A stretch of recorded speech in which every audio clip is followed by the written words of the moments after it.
racial and income disparities in America's educational system than President Trump.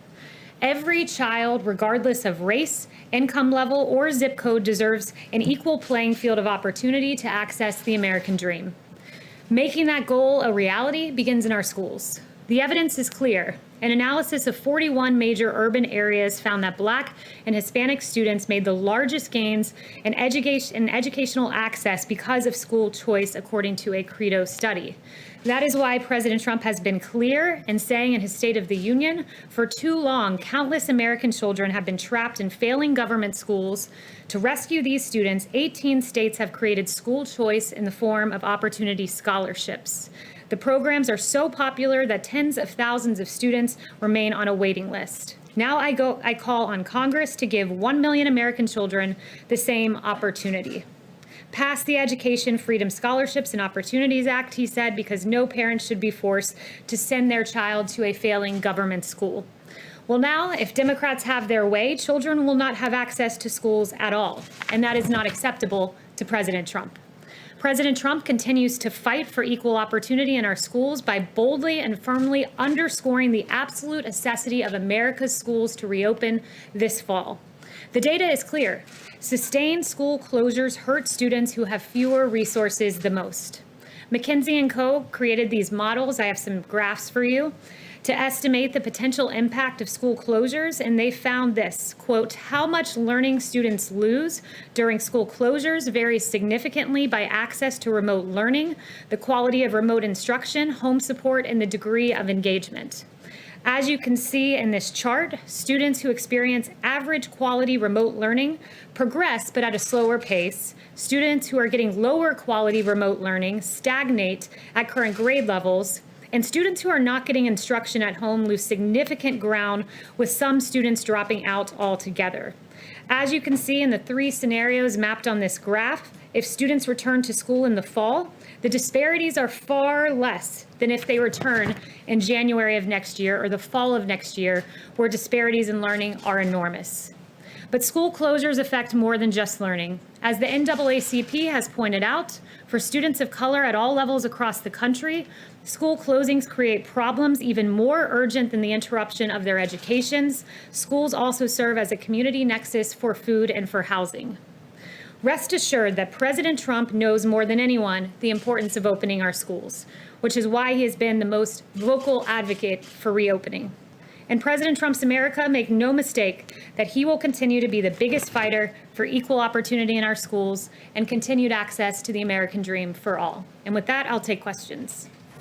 Chris. Thank you, Kayleigh. I'm just curious, after today's Supreme Court rulings, how is President Trump feeling about the two justices that he appointed to the Supreme Court, Neil Gorsuch and Brett Kavanaugh, who ruled against him today? Well, the justices are entitled to their opinion. This is an independent branch of government. But as for the decision, President Trump underscored to me, I was just in the Oval Office with him, that it was Justice Kavanaugh who pointed out in the New York State court case that there was unanimous agreement that this should be remanded to D.C., to the district court, where the president may raise constitutional and legal arguments. That was unanimous agreement.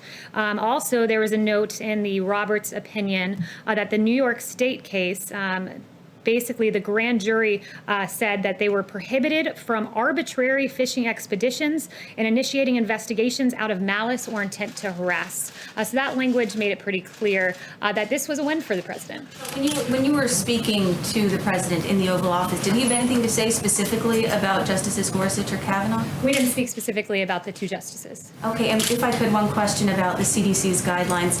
Yesterday, about reopening schools, yesterday the vice president came out and said that he said that the CDC was going to be putting out new guidelines next week in terms of reopening. But the head of the CDC, he was on another network this morning and said that they would not be changing those guidelines. They would just be putting out some additional documents. So can you explain the discrepancy between those two? Yeah, the CDC director noted that there would be additional guidance. The vice president noted that as well. But we're on the same page with Dr. Redfield, who has said, I don't want this guidance to be a reason for schools not to reopen. And he said that these were not meant to be prescriptions. They are guidelines. Ultimately, it's up to state and local governments as to what their guidelines look like. There are 47 states who have issued their own guidelines so far. And I would also note that the CDC recognizes in their guidelines that many of these things that they're recommending are not feasible, which is why they use the words not possible 18 times and not feasible 9 times. We want our schools to reopen. It's imperative for the health and well-being of the child. Yes. Thanks, Kayleigh. You said yesterday that you had asked the president whether he supports the idea of staggered school reopening schedules, where kids go to school on some days, not others. Did you have a chance to talk to him? Yeah, I did endeavor to get with him on that today, but because of the Supreme Court ruling, we didn't quite get to that yet, but it is on my list of things to follow up with him about. And then to follow up, so, I'm sorry, it's 2 different things that the Vice President and Dr. Redfield described. One was changing the guidelines, the guidance that was previously released. And what Dr. Redfield discussed this morning was just adding supplemental guidance. Which of those is actually happening? And is the White House, in addition, also planning to release its own guidance? Well, I think Dr. Redfield was noting he doesn't plan to rescind the current guidance that's out there.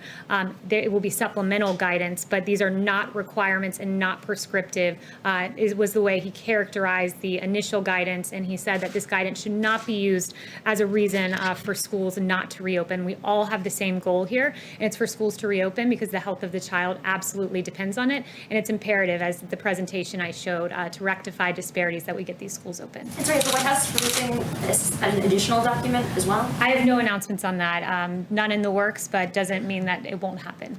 Yes. Thank you, Kayleigh. I'll try to barrel through these quickly. Are the president's taxes still under audit, and specifically which years? The president's taxes are still under audit. I don't have years for you. Okay, let me ask you if I can. He could release his taxes at any time. This case went all the way to the Supreme Court. His own nominees ruled against him. Why shouldn't the American public at this point believe that the president has something he's trying to hide? First, let me note something. The taxes are under audit. He said he would release them when they are no longer under audit.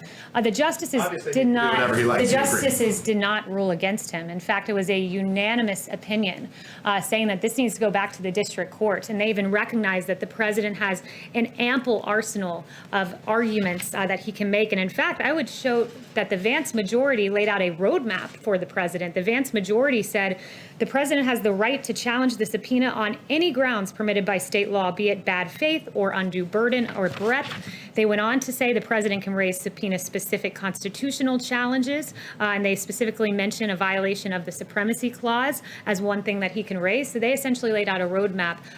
His justices did not rule against him. So to be clear, okay, fine. I don't dispute anything that you just said. What I'm asking, though, is the president, whatever the court says, the president can release his taxes whenever he likes. So why shouldn't Americans at this point believe that the president isn't trying to hide something? You know, the media has been asking this question for 4 years, and for 4 years the president has said the same thing. His taxes are under audit, and when they're no longer under audit, he will release them. But I would also note the excruciating ruling for House Democrats, who were very much called out for their partisan games. They also subpoenaed the president's financial information, and Justice Roberts said, far from accounting for separation of powers concerns, the House's approach aggravates them by leaving essentially no limits on the congressional power to subpoena the president's personal records. So leave it to House Democrats, who did a partisan impeachment, a political witch hunt against this president, and this was yet another part, only to be rebuked by the Supreme Court. Let me ask about coronavirus. Just my follow-up, if I may, on coronavirus quickly, Kayleigh. Hospitalizations in the country are up 50% since mid-June. How can the president say that the country is in good shape right now? So I would note with hospitalizations in a lot of these hospitals, I spoke with Dr. Birx this morning, about 10 to 40% in the hospitals reaching high capacity are COVID. So a lot of hospitalizations aren't pertaining to COVID. What I would also note, and I'm glad— Hospitalizations is not because of COVID? Well, a lot of it is elective surgeries and other surgeries that have opened up. About 10 to 40% in the hospitals reaching capacity are COVID related. But I'm glad that you asked about COVID, because I do want to take a moment to highlight some of the things that the federal government has done. Can you answer my question first of why we're in good shape right now with hospitalizations going up in spite of what you said about elective surgeries? Well, one of the things I would note is the mortality rate, which has had, if you look at the weekend numbers, a 10-fold decrease. You could argue an even greater decrease if you compare to some of our highest days. We're seeing the fatality rate in this country come down. That is a very good thing. We grieve when even one life is lost, but I think it's progress as we enter the next phase of this. But are a lot of other people seriously ill, Kayleigh? Thank you, Kayleigh. On the China, so the administration today rolled out some sanctions against high-level Chinese officials over the Uyghur abuses. But can you speak overall what that does to the U.S. relationship with China, and does it jeopardize the Phase 1 deal? Look, I think with regard to, I look at these Magnitsky Act sanctions, and the administration does, not with regard to Phase 1 China deal. These are very serious sanctions that were put in place by this administration to take strong action against the human rights abuses of the Chinese Communist Party. I just want to emphasize and underscore that we sanctioned officials, several of them, the party secretary, his former deputy, and its current party secretary. It's also its former party secretary, so that was 3. And today's announcement is the latest in a series of actions by the Trump administration, so it's not just these sanctions that were put in place. There were export controls. The president signed the Uyghur Human Rights Policy Act, so we've taken a very strong stance on the side of human rights and against the atrocities we've seen. And just so the American public knows, some of these atrocities have been forced abortions and sterilizations and really despicable things that have been done. So the message you're communicating to the Chinese is that this issue is separate from the Phase 1 trade agreement. Human rights is a paramount issue. It's very important. We took action. We've crafted a Phase 1 deal. We hope the Chinese government will honor that. The Phase 1 deal. We hope the Chinese government will honor that. Thanks, Kayleigh. You mentioned that the court decision today was a win. It didn't sound from the president's tweets this morning that he viewed it that way.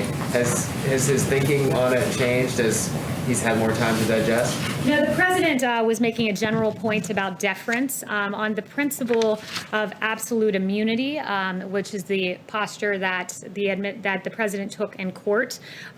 He believes there should have been more deference there.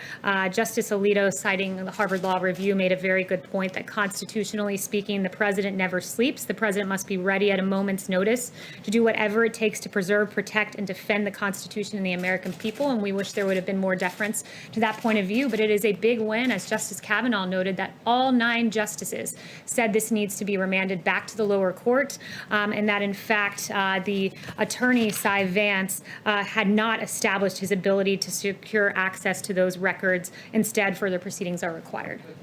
Giving the opportunity for the U.S. Attorney in New York to look at those documents is no doubt not something the president is happy about. I'm wondering, in general, if after this ruling and the ruling on DACA, the ruling on LGBT rights, the ruling on the census, whether the president regrets at all his criticism of judges, in particular Justice Roberts.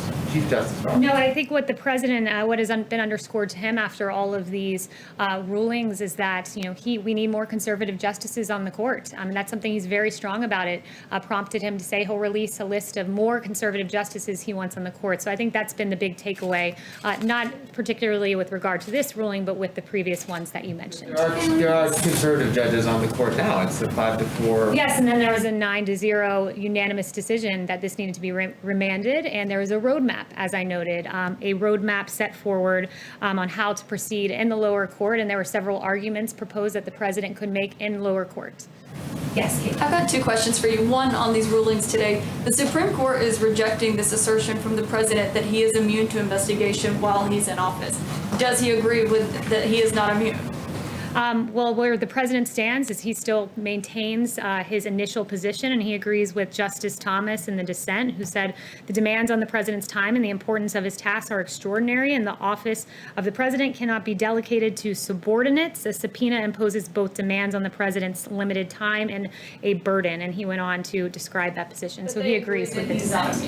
He agrees with the dissent by Justice Thomas. So he takes issue with the point that the majority made on absolute immunity, but nevertheless, I would underscore the victory here as Cyrus Vance, the attorney, was not given what he wanted, which was access to the records. He still thinks he's immune to investigation. The president still stands beside the posture that he made. He accepts any Supreme Court opinion as the law of the land, but nevertheless doesn't change his viewpoint. Question on coronavirus, I'll be quick. You're saying that you don't want these CDC guidelines to be one-size-fits-all, overly prescriptive about how these schools reopen. So why is the administration making it one-size-fits-all that they all need to reopen fully and at the same time? Because there's a way to safely do it, and there's a lot at stake. I mentioned the 67,000 pediatricians represented by the American Academy of Pediatrics who say it's imperative schools reopen. That was underscored by another 1,500 United Kingdom pediatricians. The costs are high when, your network, CNN, is reporting about child abuse. I mentioned the study yesterday. It was a good piece by CNN that in Massachusetts alone, reports of alleged child abuse dropped almost 55% because when kids are not in school, a lot of times we don't catch that abuse. The costs are too high to keep schools shut down. They can safely reopen. Even the American Academy of Pediatrics believes that, and the president's going to stand on the side of the child, always. And no one is disagreeing with that about child abuse, but I'm saying, how can you say you're not going to tell all the schools how to reopen, but you're going to tell them all when to reopen? There are 47 guidelines issued by the states. There's local guidelines that have been put in place. This can be done safely. It can be done well. In the American Academy of Pediatrics, I've pointed out a lot of what they've put out their own set of guidelines. There's a number of guidelines floating out there, and we believe there's a way to safely do this, and the child will always come first in this administration. Yes. Thank you, Kayleigh. A logical follow-up to Caitlin's first line of questioning, though, is if the president still believes he has absolute immunity, it makes him sound as though he thinks he's above the law while he's president of the United States, at least. It's almost as if folks don't understand a legal term of art. Absolute immunity is a legal term of art, and I can go and describe that, and maybe I can best describe that by quoting Alexander Hamilton, who was referenced in the Thomas opinion. And Alexander Hamilton really created the posture and the outlook that laid the foundation for the notion of absolute immunity. And it was this: energy in the executive is a leading character in the definition of good government. It is essential to the protection of the community against foreign attacks. It is not less essential to the steady administration of the laws, to the protection of property against those irregular and high-handed combinations which sometimes interrupt the ordinary course of justice, to the security of liberty against the enterprises and assaults of ambition, of faction, and of anarchy. A feeble executive implies a feeble execution of the government. And the point he was making is that the executive is imbued with many constitutional authorities, many responsibilities to protect this nation from threats, foreign and domestic, and he must be able to operate unencumbered. That's where the proposition of absolute immunity comes from, and that is what the administration was defending in court. And we are pleased by the 9-0 opinion to send this back to the lower court, though we are not pleased by the absolute immunity component. Yes. Could you, David, could you expand a little bit on Education Secretary DeVos's comments today about he's not going to cut funding to schools, but to shift funding to families? Do you know what that means? And the second question, unrelated, is does the White House have a comment on the retirement yesterday of Colonel Vindman from the Army? So to your first question, I did not see Secretary DeVos's comments, but as you described them, it leads me to believe that it was a reference to the president's tweet yesterday about changing education funding if schools don't reopen. As I noted yesterday, what this administration's goal is that funding be tied to the child, not to a school district where schools are staying closed. That's our paramount guiding principle as to what that looks like in action. That will be forthcoming. We're hopeful that all the schools reopen in the nation. That's the goal. And we are hopeful for more education funding in phase 4, as I noted. And with Colonel Vindman, I'm not going to focus or comment on a former junior employee. I know the White House has not spoken to him since he left, and I would refer you for further to the Army. Was there any pressure from the White House for him to retire? Yes. Kayleigh, picking up on the coronavirus questions in schools, though, North Carolina, for instance, has seen a record high number of coronavirus-related hospitalizations, more than 1,000 today, and that's a 5-day rising count for those hospitalizations. So it's the White House's position that schools in North Carolina and hard-hit areas by coronavirus should absolutely reopen next month? It is our opinion that schools should reopen. I'd refer you to Dr. Redfield, who said yesterday, head of CDC, this virus has a very limited effect on kids. He went on to say, unlike the flu, kids are not driving the transmission cycle. He's in agreement with Dr. Scott Atlas, a former chief of neuroradiology at Stanford, who said children under 18 have virtually zero risk of death from COVID, virtually zero risk of serious illness, which was also underscored by Yale School of Public Health professor Albert Coe. The bottom line is that the impacts of COVID-19 on children is minimal or very low compared to other age groups. But you know what is at risk for children is people not reporting child abuse, is these very serious consequences that are at play in the educational disparity I noted when kids stay home from school. Dr. Bergs also said yesterday, however, that there wasn't enough data on how this affects children because they weren't originally testing children at the same rate as adults. But to the point about places like, again, North Carolina, where they have been hard hit, you think that they should absolutely reopen next month? We believe that they should absolutely reopen the schools in this country, that kids are at very low risk. And I would also quote to you the American Academy of Pediatrics. I would venture to say those 67,000 pediatricians care very deeply about the children that they treat. And they have said that children and adolescents are at considerable risk of morbidity and in some cases mortality should they stay home from school. This president will fight for the health and well-being of children. Yes. Emerald. Thank you, Kayleigh. A study that came out of Detroit last week about hydroxychloroquine, which the president tweeted about, showed that it cuts deaths in half. Yet the American people have been told by government agencies like the FDA and some government medical experts that it is not effective for coronavirus. So what is the American people supposed to think? What is the official position from the administration on this possible therapy? So I'm glad you've asked this. The president has always said that he sees hydroxychloroquine as a very promising prophylactic, but that every person should not take it unless they get a prescription from their doctor. That's paramount, very important. The president has taken it himself as a prophylactic. And I would note that there's been a lot of wrong studies out there that were heavily touted. Like there was a Lancet study that was published, and many in the media pounced on this Lancet study, and it questioned hydroxychloroquine.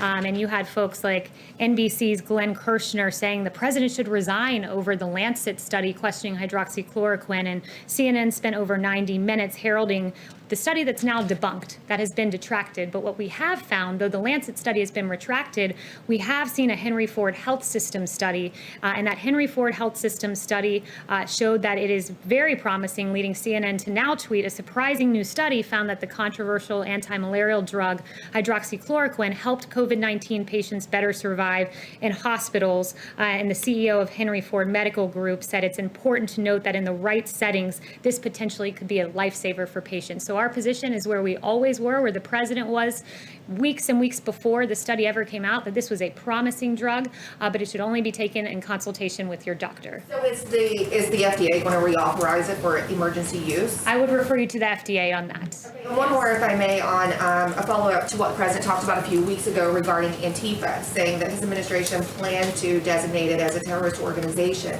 We haven't really heard anything else about that. Is that still the plan, or when is that happening? So that was the Department of Justice saying that they will prosecute these cases as domestic terrorist cases.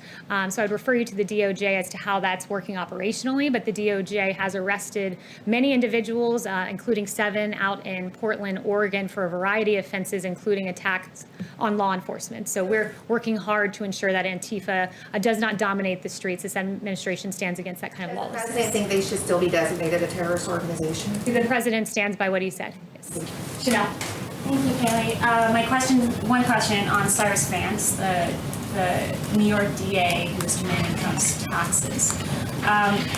Vance has a troubling history of protecting predators and attacking Republicans. Case in point for non-New Yorkers, in 2011, he worked to reduce Epstein's sexual predator status. In 2015, NYPD had audio evidence of Weinstein admitting rape, and Vance's office refused to prosecute. All this while attacking President Trump's family and their enterprises. Given this history, what is President Trump's views of Vance from both a personal standpoint and a political standpoint?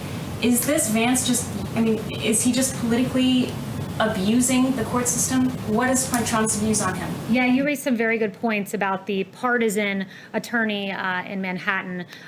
Justice Alito said this in his opinion. It really stood out to me. He said, as for the potential use of subpoenas to harass, we need not exhibit a naivete from which ordinary citizens are free.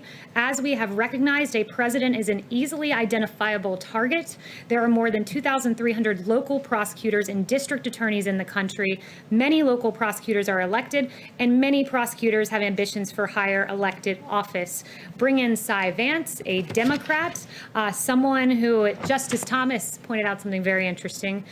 Justice Thomas noted that the district attorney for the County of New York, Cyrus Vance, served a subpoena on the president's personal accounting firm that, quote, was nearly identical to a subpoena issued by a congressional committee requesting nearly 10 years of the president's financial records. So the partisan attorney, the Democrat from New York, is aiding and abetting the Democrats, the lawless Democrats like Nancy Pelosi, who have pursued this president with bogus charges of collusion, with bogus charges in the impeachment inquiry, and are now pursuing this only to be rebuked by the Supreme Court and assisted by Cyrus Vance. For non-lawyers, I mean, is there legal recourse against overly political DAs out here, or is this just a war on a different front? I'd have to, yeah, this was an individual who was elected at the state level, so I guess the recourse would be the ballot box. But I would also note, just on that point, that you have President Obama and Vice President Biden, who were caught spying on the Trump campaign, the opposition party. You had former Vice President Biden in the Oval Office just before the inauguration,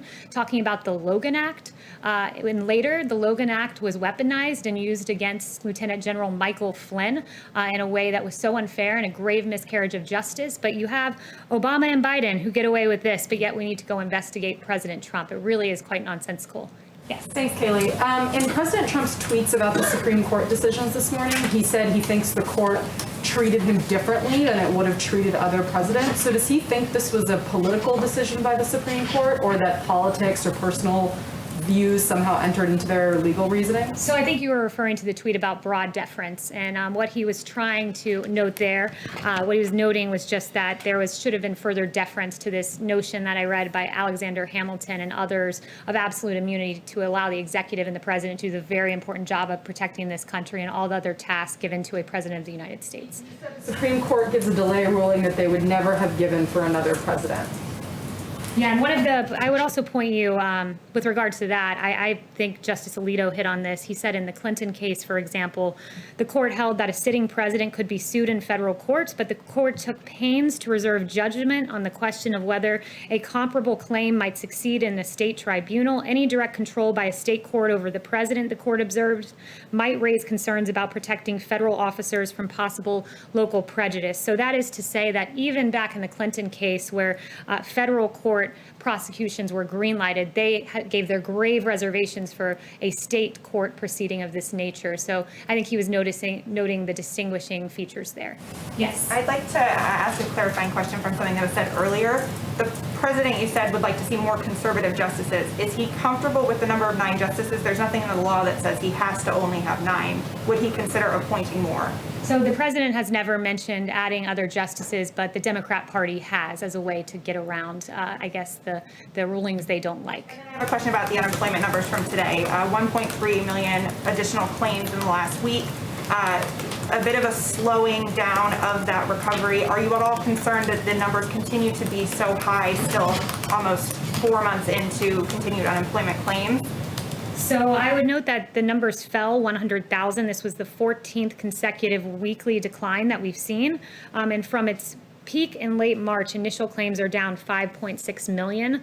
Also looking at continuing claims, another metric that came out today, they reflect actual benefit payments, and those fell 700,000 from its peak in May 8th, the week of May 8th, and they are down nearly 7 million. And combined, as Larry Kudlow was shared with me those facts, in May and June, the Bureau of Labor Statistics reported that 8 million jobs gain. And as Larry likes to say, the V-shaped rebound continues. Well, are there any concerns that those jobs are not returning fast enough? Particularly today, the market seemed to notice the unemployment claims more so than it has in recent weeks. I would say that the 2 jobs reports, the 8 million together, both record-breaking months, are very encouraging signs. And we like what we see on the horizon. Of course, there's more work to be done, but we have the jobs president at the helm to do that work. David. Hi, the Health Department director in Tulsa has said President Trump's rally there likely contributed to a big surge in coronavirus cases in the area. Does the president now regret holding that rally? So we have not seen data to reflect that, and no, we don't regret holding the rally. Yes. Can I ask about the visit yesterday by the Mexican president?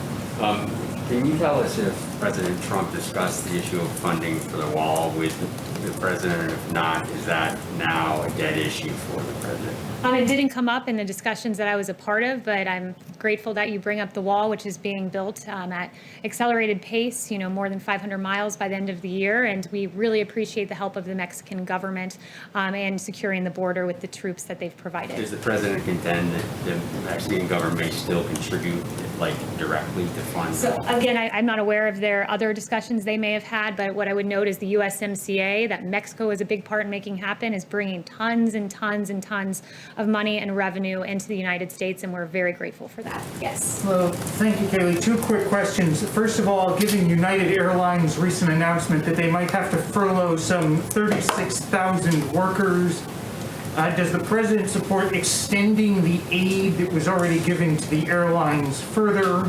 And second, on vaccines, does the president have any views on whether or not K through 12 students should be mandated to get vaccinated against COVID-19 once a vaccine is safe and effective? So I haven't talked to him either about that point specifically on vaccinations or the airline extension, but I can circle back. Yes. And so one thing, I think I got to everyone. So just one last note I want to leave everyone with, because I do think it's a very important point, is just that there was a Rasmussen poll that came out recently that showed 64% of Americans are concerned about the growing criticism of America's police and that it will lead to a shortage of police officers and reduced public safety. And of all of the demographics polled, Black Americans fear most for public safety, with 67% acknowledging their concern for this. And this is why President Trump has taken action, calling strongly for law and order and peace in our streets, and he's set the tone at the top for mayors and governors. Additionally, we've had the hundreds of federal arrests, the executive order that's enhanced our police departments, and Operation Legend, which I announced yesterday from the Justice Department, in honor of Legend Taliaferro, a 4-year-old boy who was tragically killed in his sleep in Kansas City. And as we head into the weekend, this is our last press briefing of the week, and so I just wanted to make a plea for peace in our streets, because far too many children have been lost. It's important to know their names. It's important to see their faces. And may we all hold in our prayer and keep close to our hearts the families of Natalia Wallace, who was 7, Makai James, who was 10, Bernardo Jones Jr., who was 14, Sincere Gaston, who was 1, Lena Nunez, who was 10, Amaria Jones, who was 13, Devon McNeil, who was 11, and Sequoia Turner down in Atlanta, who was 8. Let's make sure we have peace in our streets this weekend and hold these families in our prayers. Thank you.